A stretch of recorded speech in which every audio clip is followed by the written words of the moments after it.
Hi friends, അസ്സലാമു അലൈക്കും. Welcome back to my channel. നമ്മുടെ 9ാമത്തെ നോമ്പിൻ്റെ അന്നത്തെ വിശേഷങ്ങളൊക്കെ ഇൻക്ലൂഡ് ചെയ്തിട്ടുള്ള ഒരു വ്ളോഗായിട്ടാണ് ഇന്ന് നമ്മൾ എത്തിയിട്ടുള്ളത്. മാഷാ അല്ലാ, നമ്മുടെ നോമ്പിൻ്റെ വിശേഷങ്ങളൊക്കെ എല്ലാവർക്കും ഇഷ്ടമായി എന്ന് തോന്നുന്നു. വീഡിയോസൊക്കെ അത്യാവശ്യം വ്യൂസ് കാര്യങ്ങളൊക്കെ വരുന്നുണ്ട് കേട്ടോ. അത് കാണുമ്പോൾ തന്നെ എനിക്കും ഭയങ്കര സമാധാനമാണ്. കാരണം നമ്മൾ എഫേർട്ട് ഇടണതിന് ഒരു റിസൾട്ട് കിട്ടണുണ്ടല്ലോ. ഇന്നും നോമ്പറക്കാൻ എൻ്റെ ഹസ്ബൻഡ് ഇല്ല കേട്ടോ, ആളെത്തണേ ഉള്ളൂ. എന്തായാലും നമ്മളിതാ ഫുഡിൻ്റെ കാര്യങ്ങളൊക്കെ ഓരോന്നായിട്ട് സ്റ്റാർട്ട് ചെയ്തിട്ടുണ്ട്. ഇന്ന് ബീഫ് കറിയാണ്. ബീഫ് കറിയും ഇടിയപ്പം, നൂലപ്പം എന്നാണ് കേട്ടോ ഇവിടെ പറയൽ. അപ്പോൾ അതിൻ്റെ പരിപാടികളൊക്കെ ഓരോന്നായിട്ട് തുടങ്ങിയിട്ടുണ്ട്. ബീഫ് കറി അങ്ങോട്ട് ആദ്യം സെറ്റ് ചെയ്യാമെന്ന് വിചാരിച്ച്. തേങ്ങയൊക്കെ വറുത്തരച്ചുണ്ടാക്കുന്ന കറി ആയതുകൊണ്ട് തന്നെ ഉഡായിപ്പ് കറിയാണ്. അപ്പോൾ ഞാൻ പെട്ടെന്ന് തന്നെ ഇതൊക്കെ വേവിച്ചെടുക്കുവാണ്. മറ്റേത് നമ്മൾ ഉള്ളിയൊക്കെ വഴറ്റി നല്ല ഡീറ്റെയിൽ ആയിട്ട് കറി ഉണ്ടാക്കുക, അതായത് മുളകിട്ട കറിയാണെന്നുണ്ടെങ്കിൽ.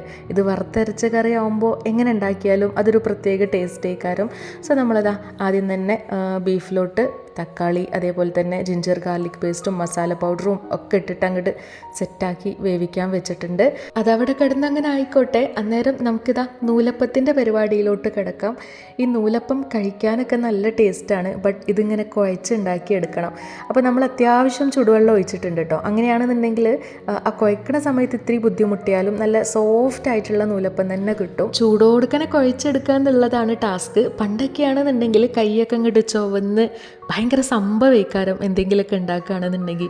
ഇപ്പം അങ്ങനെയൊന്നുമില്ല. കയ്യിനൊക്കെ ആ ചോപ്പൊക്കെ അങ്ങോട്ട് ശീലമായി എന്ന് തോന്നണേ. ഇതൊന്നും ഒരു റിസ്ക്കേ അല്ല, അതായത് ഒരു പണിയേ അല്ലാത്ത കോലത്തിലായിട്ടുണ്ട്. പിന്നെ നമ്മൾ കുറച്ച് പേരുള്ളതുകൊണ്ട് തന്നെ ഒരുപാട് ക്വാണ്ടിറ്റിയിലൊന്നും വേണ്ട, ആകെ കുറച്ച് മതി. അപ്പോൾ വല്ലാണ്ട് റിസ്ക് എടുക്കേണ്ട ആവശ്യമൊന്നും വരുന്നില്ല. ഇന്നിപ്പം ഇത്താത്ത ഉള്ളതുകൊണ്ട് തന്നെ ഐബുട്ടൻ്റെ കാര്യത്തിൽ ഞാൻ എപ്പോഴും പറയുന്ന പോലെ തന്നെ എനിക്കൊരു ടെൻഷനും ഇല്ല. ഓനെ നോക്കിക്കൊണ്ടിരിക്കുവാണ് കേട്ടോ. കുക്കർ വിസിലടിക്കുമ്പോൾ ഐബുട്ടൻ കരയാനുള്ള ചാൻസ് വളരെ വളരെ കൂടുതലാണ്. അപ്പോൾ ഇത്താത്ത കൂടെ ഉള്ളതുകൊണ്ട് തന്നെ വലിയ കുഴപ്പമില്ല. ആരെങ്കിലൊക്കെ അവൻ്റെ അടുത്തുണ്ടായാൽ മതി ഇത് വിസിലടിക്കുന്ന ടൈമിൽ.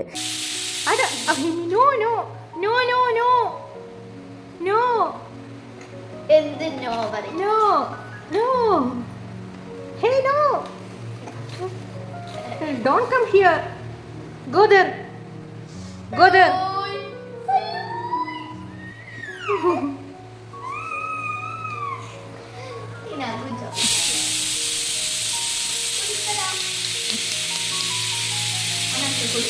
പൊടിയൊക്കെ നമ്മൾ നല്ലോണം കുഴച്ച് സെറ്റാക്കി എടുത്ത സ്ഥിതിക്ക് ഇതാ നൂലപ്പത്തിലോട്ട് കിടക്കാം. അത് ഓരോന്നോരോന്നായിട്ട് ഉണ്ടാക്കി തുടങ്ങാം അല്ലേ. പണ്ടൊക്കെ ഇത് മരത്തിൻ്റെ അച്ചായിരുന്നല്ലോ. എനിക്കിപ്പോഴും ഓർമ്മയുണ്ട്, എന്നെ കല്യാണം കഴിച്ചു കൊണ്ടുവരുന്ന സമയത്തൊക്കെ അവിടെ അനക്കയത്തത്തെ വീട്ടിലൊക്കെ മരത്തിൻ്റെ അച്ചായിരുന്നു. അതായത് നമ്മുടെ വീട്ടിൽ ഇങ്ങനെ ഒരു സാധനം ഉള്ളതുപോലെ എനിക്കറിയില്ല, കാരണം നമ്മൾ കിച്ചണിൽ കയറുന്നില്ലല്ലോ.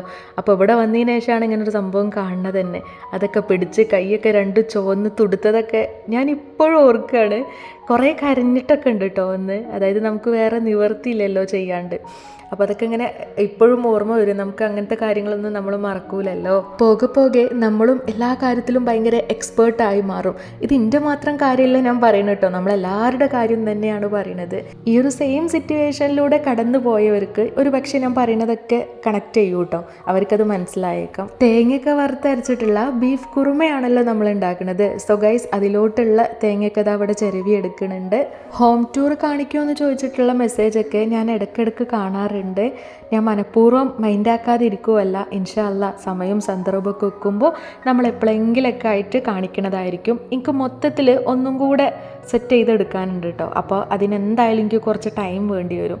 അതാണ് ഞാനും അതിങ്ങനെ പെൻഡിങ് ആക്കി വെക്കുന്നത്. ഫസ്റ്റ് ട്രിപ്പ് നൂലപ്പം ഇവിടെ ആയി കിട്ടിയിട്ടുണ്ട്. സോ നമ്മളിതാ സെക്കൻഡ് ട്രിപ്പിലോട്ട് കടന്നിട്ടുണ്ട്. ഇതൊരു 3 or 4 അത്ര മാത്രം മതി. അതോട് കൂടിയിട്ട് നമ്മുടെ നൂലപ്പം ഉണ്ടാക്കുന്ന പരിപാടി അങ്ങോട്ട് തീരും കേട്ടോ. ദെൻ തേങ്ങയൊക്കെ അതാ വറുത്തെടുത്ത സ്ഥിതിക്ക് ആവശ്യത്തിനുള്ള വെള്ളമൊക്കെ ഒഴിച്ച് അതും കൂടെ അങ്ങോട്ട് അരച്ച് പേസ്റ്റ് ആക്കിയിട്ട് അങ്ങോട്ട് എടുക്കാം അല്ലേ.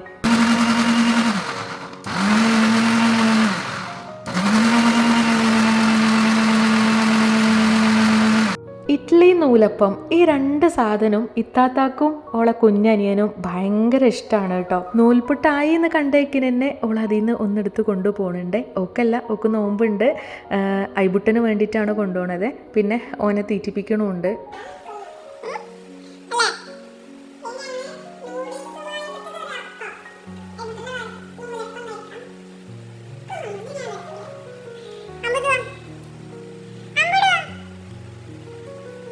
നമ്മൾ നേരത്തെ കുക്കറിൽ കറിയാക്കാൻ വെച്ചിരുന്നല്ലോ, അപ്പോൾ അതൊക്കെ അത് അവിടെ സെറ്റായി കിട്ടിയിട്ടുണ്ട്. അപ്പോൾ അത് വെന്തോ ഇല്ലയോ എന്നിങ്ങനെ തൊട്ട് നോക്കി ടെസ്റ്റ് ചെയ്യുവാണ്.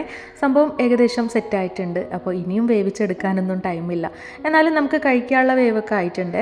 ദെൻ നമ്മൾ അരച്ച് വെച്ചിട്ടുള്ള തേങ്ങയും കൂടെ അതിലേക്ക് അങ്ങോട്ട് ഒഴിച്ച് കുറച്ച് മല്ലിയിലയും കൂടെ അങ്ങോട്ട് വിതറി കൊടുത്ത് ഇനി അതിലോട്ട് നമ്മൾ ചെറിയ ഉള്ളിയൊക്കെ അരിഞ്ഞിട്ട് തൂമിച്ചെടുക്കണമല്ലോ. അപ്പോൾ അതും അവിടെ ഞാൻ അപ്പുറത്തെ അടുപ്പിൽ സെറ്റാക്കി എടുക്കണുണ്ട്. എന്നിട്ട് അതും കൂടെ അതിലോട്ട് അങ്ങോട്ട് ആഡ് ചെയ്ത് കൊടുത്താൽ നമ്മളെ തേങ്ങയൊക്കെ വറുത്തരച്ചിട്ടുള്ള നല്ല അടിപൊളി ബീഫ് കുറുമ ഇവിടെ റെഡി ആയിട്ടുണ്ട്. തേങ്ങ അരച്ചൊഴിച്ചത് തിളച്ച് വരുന്നുള്ളൂ കേട്ടോ. എനിക്ക് പിന്നെ പരിപാടി വേഗം കഴിയണം, അതാണ് അതിൻ്റെ മുന്നേ ഒട്ടും സമയമില്ലാണ്ട് തന്നെ ഉള്ളിയും കൂടെ തൂമിച്ച് അതിലോട്ട് അങ്ങോട്ട് ഒഴിച്ചത്. അപ്പോൾ പിന്നെ നമ്മുടെ കറിയുടെ പരിപാടി അങ്ങോട്ട് കഴിഞ്ഞല്ലോ, ഇനി അതുണ്ട് എന്ന് കരുതണ്ട. ദെൻ നമ്മളിതാ നെക്സ്റ്റ് ടാസ്കിലോട്ട് കടന്നിട്ടുണ്ട്. കുറച്ച് തരിക്കഞ്ഞി, അതായത് നമ്മുടെ സേമിയ പായസം, റവ ഒക്കെ ഇട്ടിട്ടുള്ള സേമിയ പായസം ഇവിടെ റെഡിയാക്കുന്നുണ്ട്.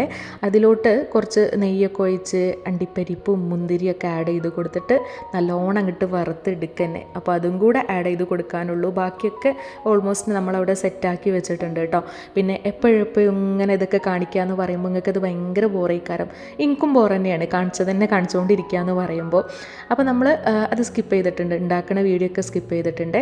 കഴിഞ്ഞ പ്രാവശ്യം നമ്മൾ ഉണ്ടാക്കിയപ്പോൾ ഭയങ്കര ഡ്രൈ ആയതുകൊണ്ട് തന്നെ ഇത്തവണ ഞാൻ നല്ല ലൂസാക്കിയിട്ട് തന്നെ ഉണ്ടാക്കിയിട്ടുണ്ട്. ഒരുപാട് ക്വാണ്ടിറ്റിയിലൊന്നും ഉണ്ടാക്കിയിട്ടില്ല, ഒരാൾക്ക് 2 ഗ്ലാസ് എന്നുള്ള കണക്കിലൊക്കെയാണ് ഉണ്ടാക്കി വെച്ചത്. ദെൻ ജ്യൂസ് അടിക്കുക, ഫ്രൂട്ട്സൊക്കെ ഒന്ന് കട്ട് ചെയ്തെടുക്കുക എന്നുള്ളതാണ് നമ്മുടെ ലാസ്റ്റ് പ്രോസസ്സ്. ഇത് ഒരുപാടൊന്നും നമ്മൾ കട്ട് ചെയ്ത് എടുക്കൂല കേട്ടോ. ഇതൊക്കെ കട്ട് ചെയ്ത് ഉണ്ട് എന്ന് വിചാരിച്ചിട്ട് നമ്മൾ ഒരുപാട് ഇങ്ങനെ കട്ട് ചെയ്ത് കൂട്ടിയിട്ട് ഒരു കാര്യമില്ല. പിന്നെ ഇന്നൊരു ദിവസം പോരാ, റമളാൻ 30 വേണമല്ലോ ഇതൊക്കെ. അപ്പോൾ അതുകൊണ്ട് നമ്മൾ ആവശ്യത്തിനുള്ളത് മാത്രം എടുത്തിട്ട് കട്ട് ചെയ്യലുള്ളേ. ജ്യൂസിന് ഇപ്പം ഇന്ന് നമ്മൾ ഷമാമാണ് എടുത്തിട്ടുള്ളത്. ഷമാം ജ്യൂസാണ് സെറ്റ് ചെയ്യണത്. കഴിഞ്ഞ പ്രാവശ്യം ഷമാം ജ്യൂസ് അടിച്ചപ്പോൾ നല്ലോണം കഴിച്ചീന് കേട്ടോ. അതായത് നമ്മൾ കുടിക്കണ ആ ഒരു ടൈം ആയപ്പോൾ തന്നെ, നോമ്പറക്കണ ടൈം ആയപ്പോൾ തന്നെ കയ്പ്പൊക്കെ വന്നിട്ടുണ്ട്. അപ്പോൾ പ്രാവശ്യം ഞാൻ അതിൻ്റെ തൊലിയൊക്കെ ഉണ്ടല്ലോ നല്ലോണം കളഞ്ഞെടുക്കുന്നുണ്ട്. ആ ഒരു വൈറ്റ് പാർട്ട് അതിൽ കൂടിയാൽ തന്നെ കയ്പ്പ് വരും. അപ്പോൾ പ്രാവശ്യം നല്ല സൂക്ഷിച്ചിട്ടാണ് കട്ട് ചെയ്തെടുത്തത്. അതുകൊണ്ട് തന്നെ നല്ല അടിപൊളിയായിട്ട് നമുക്ക് കുടിക്കാനും പറ്റി. കയ്പ്പോ അങ്ങനത്തെ പ്രത്യേകിച്ച് ഒരു സംഭവം ഒന്നും വന്നിട്ടില്ലായിരുന്നു. ഇതിന് ഷമാം തന്നെയാണോ നിങ്ങൾ പറയല്, മസ്ക് മെലൺ എന്നൊക്കെ പറയില്ലേ? ഇനി വേറെ എന്തെങ്കിലുമൊക്കെ പേരുണ്ടെന്നുണ്ടെങ്കിൽ അതൊന്നും എന്നെ അറിയിക്കണം കേട്ടോ. ആർക്കെങ്കിലും അങ്ങനെ അറിയുന്നുണ്ടെങ്കിൽ. നമ്മൾ ഷമാം എന്നാണ് പൊതുവേ പറയൽ. ഇവിടെ മൊത്തത്തിൽ അങ്ങനെ തന്നെയാണെന്ന് തോന്നുന്നു, എന്താ അറിയില്ല. എന്തായാലും വേറെ എന്തെങ്കിലുമൊക്കെ പേരുണ്ടെങ്കിൽ നിങ്ങളതും പറയണേ. പാലില്ലാത്തതുകൊണ്ട് തന്നെ പാൽപ്പൊടി ആഡ് ചെയ്തിട്ടാണ് നമ്മൾ ഇത് ജ്യൂസ് അടിച്ചെടുക്കുന്നത്. ജ്യൂസും കൂടെ അങ്ങോട്ട് അടിച്ച് അതൊക്കെ ഒന്ന് അരിച്ച് സെറ്റാക്കി എടുത്തു കഴിഞ്ഞാൽ പിന്നെ നമ്മുടെ എല്ലാ പരിപാടികളും തീർന്നിട്ടുണ്ട്. ഏകദേശം ഒരു 6 മണിക്ക് ശേഷമൊക്കെ പിന്നെ നമ്മളിങ്ങനെ ഫ്രീ ആയിരിക്കണം കേട്ടോ. മറ്റേത് ആ ഒരു നേരത്ത് നമ്മളിങ്ങനെ ചടപടയെന്ന് വെച്ചിട്ട് ഓരോ പണി ചെയ്യുകയാണെന്നുണ്ടെങ്കിൽ നമുക്കൊരു സുഖം കിട്ടൂല നോമ്പറക്കാൻ. പിന്നെ ഞാൻ പറഞ്ഞല്ലോ എൻ്റെ ഹസ്ബൻഡ് ട്രിപ്പിലാണ്, ആള് ഇന്നും നോമ്പറക്കാനില്ല എന്നുള്ളത്. വരുന്നുള്ളൂ കേട്ടോ, നാട്ടിലേക്ക് എത്തി തുടങ്ങുന്നേ ഉള്ളൂ. അപ്പോൾ നമ്മൾ ഇവിടെ തന്നെയാണ് ഇന്നും ഇരിക്കണത്. അതായത് എല്ലാവരും കൂടെ ഉണ്ടെന്നുണ്ടെങ്കിൽ നമ്മൾ ഹോളിലേക്ക് പോകും. നൂൽപുട്ട്, ബീഫ് കറി, പായസം, ഷമാം ജ്യൂസ്, ഫ്രൂട്ട്സ്, ഈത്തപ്പഴം, ഇതൊക്കെയാണ് നമ്മുടെ ഇന്നത്തെ സ്പെഷ്യൽ കേട്ടോ. അപ്പോൾ നമ്മുടെ റമളാൻ 9ൻ്റെ വിശേഷങ്ങൾ നിങ്ങൾക്ക് ഇഷ്ടമായിട്ടുണ്ട് എന്നുണ്ടെങ്കിൽ ജസ്റ്റ് ഒന്ന് കമൻറ്റ് ചെയ്യുക. അഭിപ്രായങ്ങളൊക്കെ എന്നെ അറിയിക്കുകയും കൂടെ ചെയ്യുക.